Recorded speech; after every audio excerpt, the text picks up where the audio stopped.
projection at two complementary angles. Here we have taken a projectile which has been thrown at angle theta from the horizontal and theta from the vertical. If we see the two projectiles, then one has the angle of projection theta from the vertical and other theta from horizontal.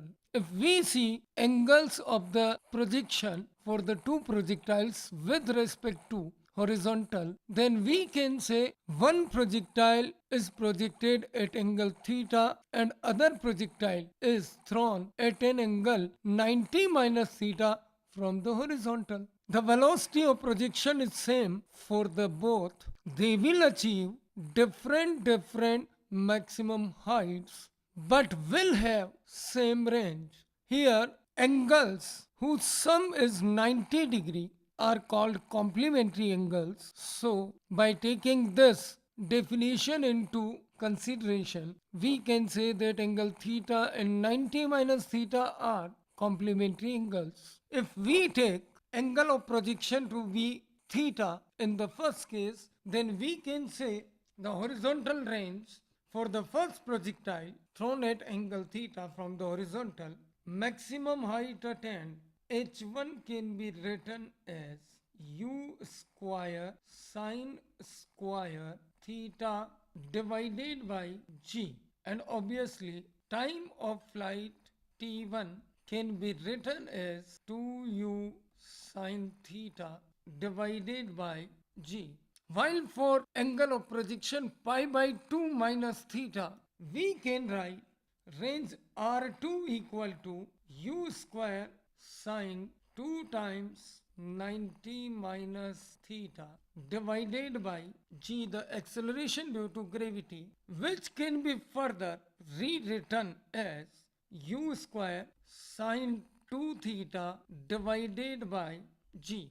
Similarly, for the maximum height attained by the projectile for angle of projection pi by 2 minus theta, we can write h2 equal to u square sine square 90 minus theta divided by 2g. I have forgotten here to write 2. So now result comes u square sine square theta by 2g in the previous case, which can be simplified as u square cos square theta divided by 2g. Similarly, the time of flight for the second case, say it is t2, it can be written as 2 times u sine 90 minus theta divided by g, which can be further rewrite as 2u cos theta divided by g.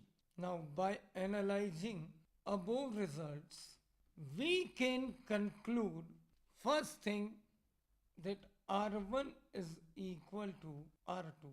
R1 is the range for the angle of projection theta and R2 is the range for its complementary angle 90 minus theta. The second conclusion is about maximum height attained by these projectiles for angle theta. H1 was the maximum height attained, and for angle of projection 90 minus theta, maximum height attained is h2. So h1 divided by h2 gives us 10 square theta. The third result, which can also be written here, is about time of flights in the two cases. So ratio of time of flights t1 upon t2, it becomes equal to 10 theta. The fourth result, which can also be created from above available results about the maximum range R, it is equal to 4 times under root of h1 h2. The next result may be about the range R, which can be written as 1 by 2 of g t1 multiplied by t2. By using these standard results, we can save a lot time spent in solving numerical problems.